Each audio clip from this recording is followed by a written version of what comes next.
Welcome, everybody. It is so lovely to see you this Thursday, September 4th. As we, at least in the Northern Hemisphere, head into the fall. We do have a few who come in from the Southern Hemisphere. So I guess you folks are heading into the spring. Lucky you. I'm Rachel Scheinerman. I host my I edit my Jewish Learning and Daily Dose Talmud, and you are here for Daf Yomi. Week in review. We've had a big week. We finished Tractate Avodah Zarah. We had a siyum 2 days ago. I will post a link in the comments to the recording for that in case you missed it. And so for today's review, we are going to largely focus on the new tractate. It's going to be a quick one. Horayot is just a 14 pages long, or maybe 13 because it starts on page 2. Real quick one. We'll be here for just 2 weeks. We'll have very little time to discuss it. And for today's discussion, we're happy to welcome Rabbi Avigayil Halperin. So, Rabbi Halperin, I think we're all in at the door, and you can go ahead and get started. Amazing. Hi, everybody. So good to see some familiar faces, some new faces, some names and not faces. Yeah, like Rachel said, I'm going to have us learn actually a section from today's daf. So if you're on the Daf Yomi schedule, you might not have even gotten here yet. But when I was preparing, I thought this would be a really useful topic because Horayot is all about questions of authority. The central question of the tractate is if the Sanhedrin, if the central Beit Din, if the main ruling body for Jewish law promulgates an incorrect ruling. Let's say for our purposes, let's say bacon isn't kosher. We know that. Let's say the Beit Din puts out an update, and we're assuming that here everybody is the same. All of the members of the Jewish community follow the same leadership, which is an anachronism even at the time of the Talmud, but certainly in our day. There is an incorrect ruling on the part of the leadership. And then, so if any of us follow it, we're not on the hook because we trusted them. And the question becomes, what does it mean to trust the leadership? Who shouldn't trust the leadership? What constitutes leadership? Those are some of the big questions. And I've brought us a little bit of Talmud and then a little bit of commentary that I think will make exploring these themes, that will set us up to explore these themes. Great, who determines leadership is wrong, asks Betsy. That's one of the big questions. Stay tuned for all of Tractate Horayot. Often it's if they realize after the fact that they were wrong, but sometimes it's not. Even in the moment, somebody can say you're wrong.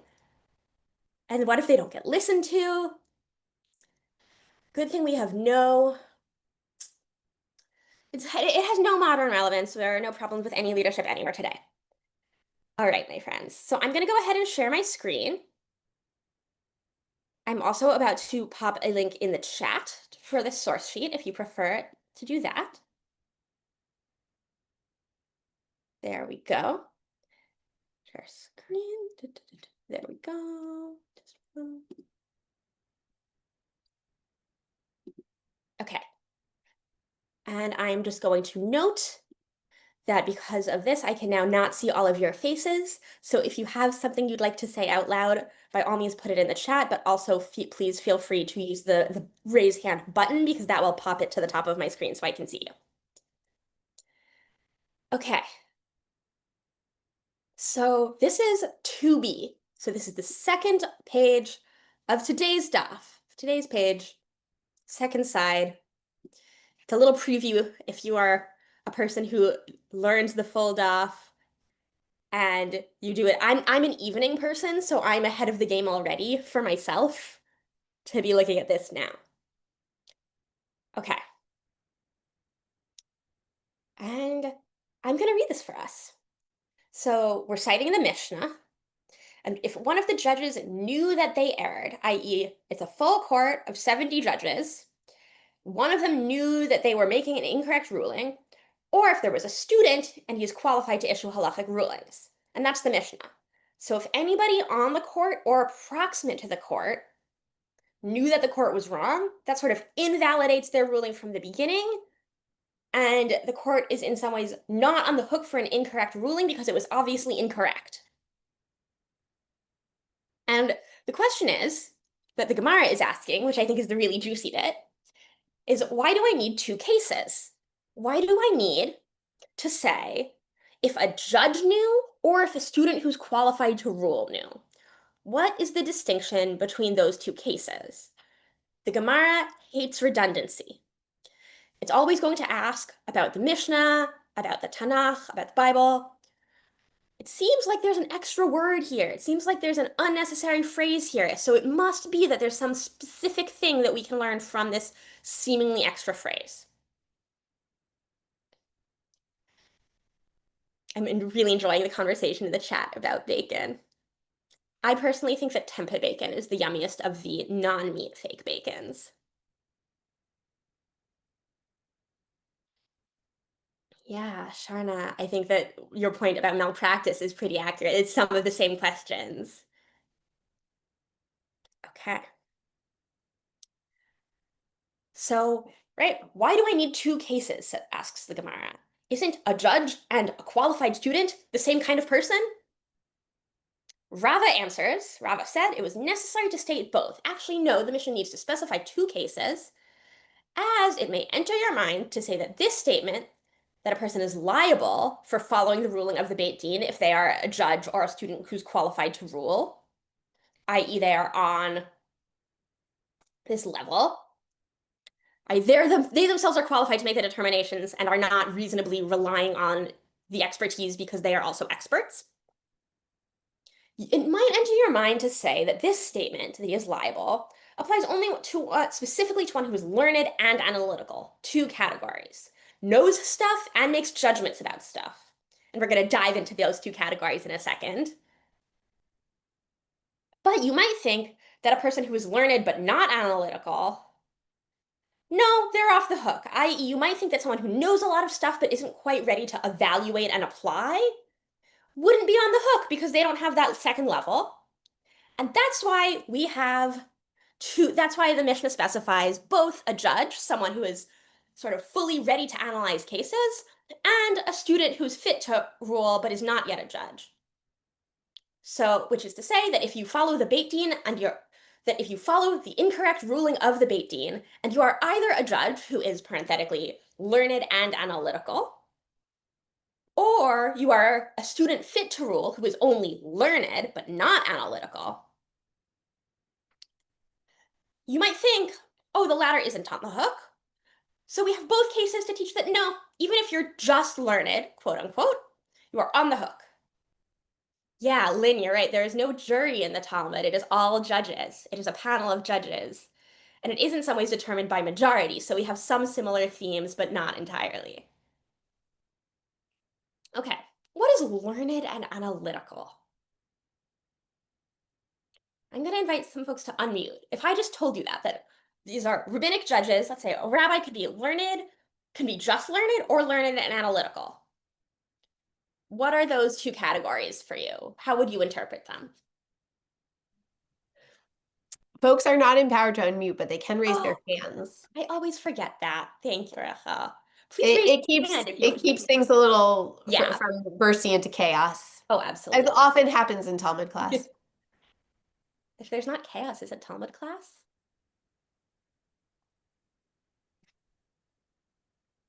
You all had so much to say about bacon alternatives. There we go. Okay, Julius, please go ahead. I'm going to ask to unmute. I have that power. There we go. You talked about being learned. How can I say this? You can have a lot of knowledge and not be a teacher. And to be a teacher, you have to go through schooling, you have to be mentored, stuff like that. And you have to go through a process of being recognized by your peers as a teacher. Excellent. So you're saying that in some ways analytical is about the ability to pass along the knowledge you're holding. It's the ability to teach it well, right? I remember vividly in high school, I had a physics teacher who was a brilliant physicist and could not explain concepts. I didn't learn anything. It's about the understanding. Understanding is step one, but the ability to communicate is a totally separate skill. Yeah, Aaron, and then I'm going to read out some things in the chat. Um, I All th right. I think the analogy that I make is the difference between a doctor who can practice medicine and treat patients very effectively, and a research doctor who is going to advance the field of medicine, but may be a terrible practitioner on patients. Excellent. Yes. And I think that's really related to what Julius was saying. There's a communication piece in addition to knowledge, but there's also It's not a good application. vision. It's about application. You can know a lot of stuff, but the ability to look at a situation and say, this is the diagnosis, is a really different skill than the ability to pursue a research question. No, that's not what I meant. Thank you for correcting me. I meant that somebody can advance the field, create new midrash, create new adaptations of the law, whether they can communicate them or not. The same thing exists in science too. There are engineers who can apply current practice and design good products, and there are people who advance the field. Great. So it's the kind of conceptually advanced versus application. Is that a better summary? Yeah. Thank you. Thank you for correcting my incorrect summary. Yes, and I'm seeing a lot of themes in the chat because we have application to current situations versus analytics making new law. That points out there's no discussion of bias. Analytical, we have to detect nuances and create new ideas based in the information. Learned is knowing facts. Analytical means to examine a new question. Knows law versus knows why it is the law. Yes. I'm seeing a lot of what's going on here is the tension between knowing stuff versus analyzing stuff, and knowing stuff versus being able to take from what you know to create something new. Do they have criteria in Talmudic attempts to determine if someone is analytical? Lucy, that is what we are about to talk about. Yes. Okay. So we are going to look at Rashi, the medieval commentator. And this is actually lifted from a different sugya, from a different tractate entirely. But he's writing about these same concepts. And to give us some language for it, we have Gemara and Svara. And Gemara you might recognize as the Gemara, which we use for the analytical parts of the Talmud. But a person is Gemara, Gemirna, and Sevirna. Gemirna is learned and Sevirna is analytical. And I would love a volunteer to read this out loud, and you'll see how this does and does not align with your readings of it. And I just want to note, Rashi, brilliant Torah mind, understood a lot more than I do, a lot more than any of us did, and he's also a commentator. So these are his definitions. They are not a literal dictionary truth. They are Rashi's opinions, and you should feel free to say, I'm not sure I agree with Rashi. And I would love a volunteer to read this out loud.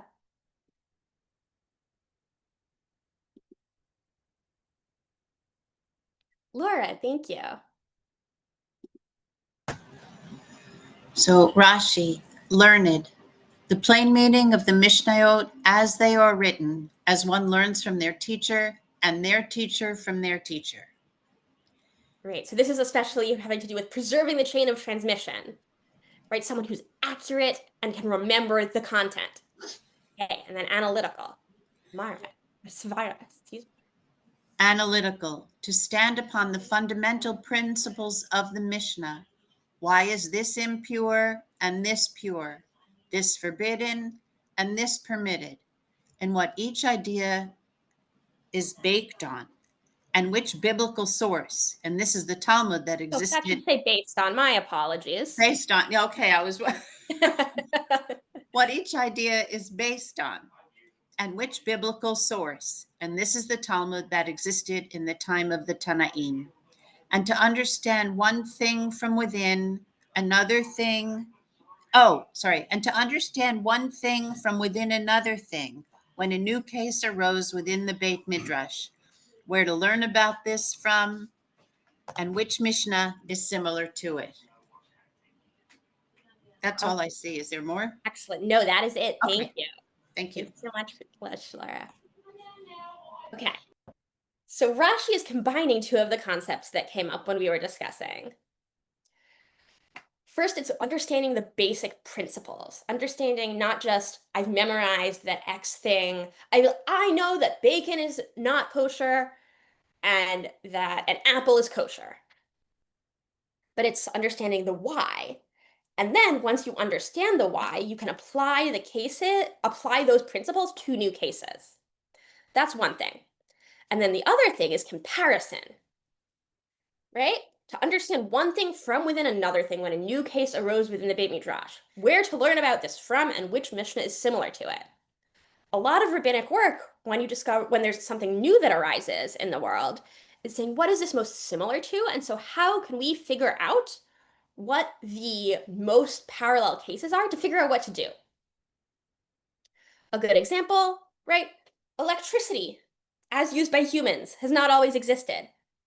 So a century and a half ago, when traditionally observant Jews began to confront electricity, they had to figure out what it was most similar to. Is an electrical current most similar to fire, and therefore totally off limits on Shabbat in a traditional framework where fire is forbidden to manipulate? Is an electrical current more like water, where the water's in the pipe, you open the tap, it comes through? Is an electrical current something like, actually, halakhically, in terms of Jewish law, not so relevant, and what matters is what you do with it, such that you could use electricity to, say, unlock a door, but you couldn't use it to cook something, because that would be forbidden. And the work there is the ability to say, this is like this, and to make a compelling case for it based on both the underlying principles and comparison. Okay, how does this sit with you? Do you think that these are good definitions of learned and analytical, of Gemirna and Savirna? This is a narrower definition than I imagine, said Aaron.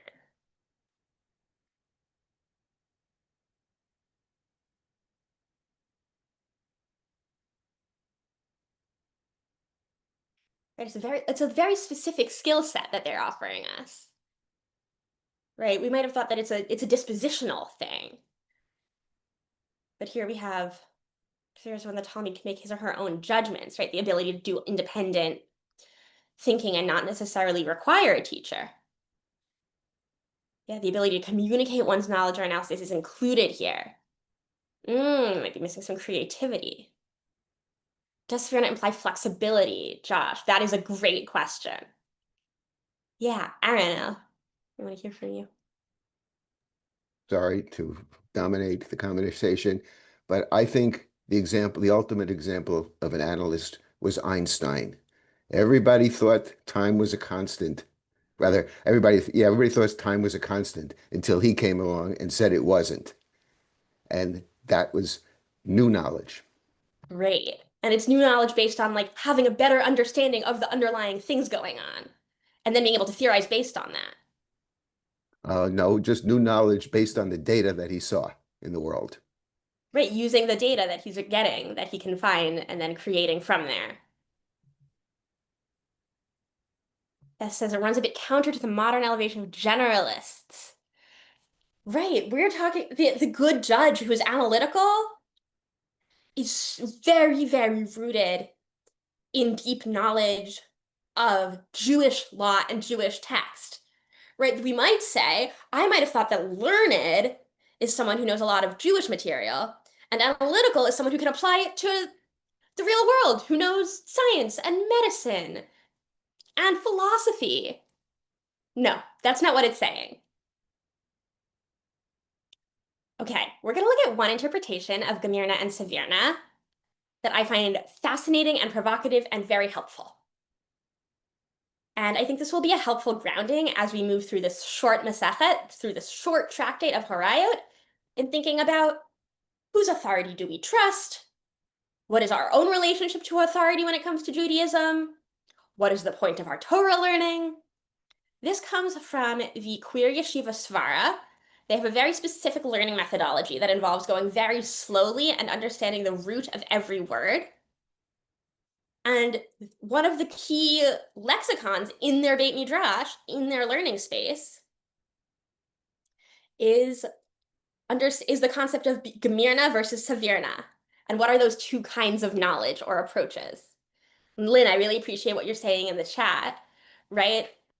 There are real people And we might be able to say, oh, conceptually, I think that electricity is da da da da da, like fire or not like fire. But like real rabbinic work, and especially we're talking about like cases, there's always a person standing in front of you. And is that access even being accounted for here? I think that's a really important question. And I would love a volunteer to read this out loud. And we're going to move on to the next page. So you're volunteering for, I think, about 4 paragraphs of reading.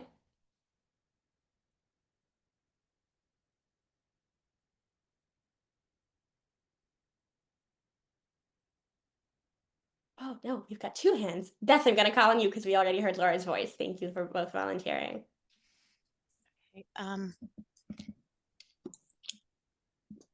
Starting here where it says Gemirna and Sevirna. Yes, please. Okay, from the Beit Midrash Reference Guide, Savar Yeshiva 2021. The 2 requirements for being a player in the game of interpreting Jewish law and transforming the tradition are being Gemirna and being Sevirna. For a detailed explanation of what each term means, see Sota 20a and Eruvin 13a, particularly Rashi, Gemara, and Savara. And that's actually what we just read. Okay, sorry. Being Gemirna means knowing you're learning. The root Gimel Mem Resh in Aramaic means to learn. In the Talmudic era, it meant simply knowing your Mishnahs backward and forward, word for word, just as they had been passed down to you from your teacher and to your teacher from his. It was always a he back then, teacher, etc. To be Gemirna in the Talmudic era didn't require even knowing Gemara and Talmud, because of course it hadn't been written yet. So Gemirna required mastery of a relatively small canon of Jewish knowledge. An important question for us today is, what does it mean today for someone to be Gemirna? How much would they have to know, and of which genres of Jewish literature? All of them, only some of them? How much Talmud would I need to know to be Gemirna? How much Midrash? Codes, etc., etc. Are there other things, expertise in which would make me Gemirna? I don't know the answer to this, but I think it's an interesting and very important question. Sevirna refers to the acknowledgement that one possesses Savara. And paraphrasing Menachem Ilan's definition, Savara is one's informed moral intuition based on a broad range of experience, exposure to people different from yourself, insight into human nature, and an understanding of the human condition. It is what your kishkas tell you is right, if and only if you are steeped in Jewish values and principles and an understanding of Jewish texts, i.e., if you are Gemirna. Being Gemirna is a prerequisite to being Sevirna, although the opposite is not true. In other words, you can be full of Gemara, Jewish learning, but have no insight into human nature. You would then be Gemirna, but not Sevirna. But you cannot be Sevirna unless you are already Gemirna. In other words, you can't be an ignoramus and claim that what your kishkas tell you is Savar. It isn't. Keep going. Yes, keep going. Last paragraph. Right. Thank you. Savar implies a profound sensitivity to and deep moral empathy toward others. The courage to take action on an issue, even when it is not popular or might cost you, and the knowledge and confidence to carry it out in a Jewish way, i.e., playing by the rules of the Jewish game, basing yourself on the sources of Jewish law and the mechanisms of authentic Jewish change. Excellent. Thank you so much for reading that long text for us, Beth. Okay. There are several claims here, right? There's a definition of Gemirna, a definition of Sevirna, and a claim about the relationship between the 2, right? And if I'm remembering correctly, it was Lynn who said in the chat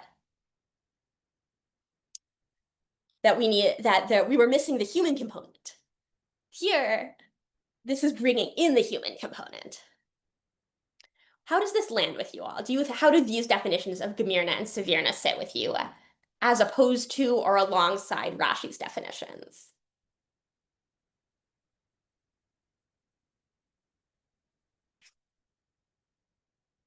What are you supposed to do when the Torah says something your Svara tells you is wrong?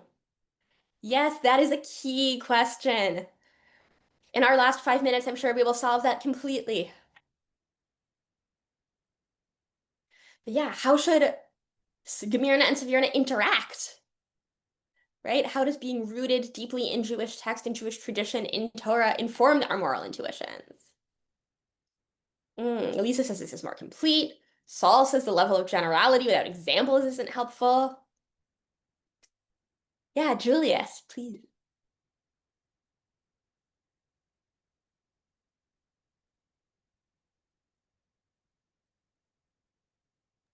Oh, let me see. Oh, Julius, I thought we got you unmuted. Let's try again. There we Yeah, go.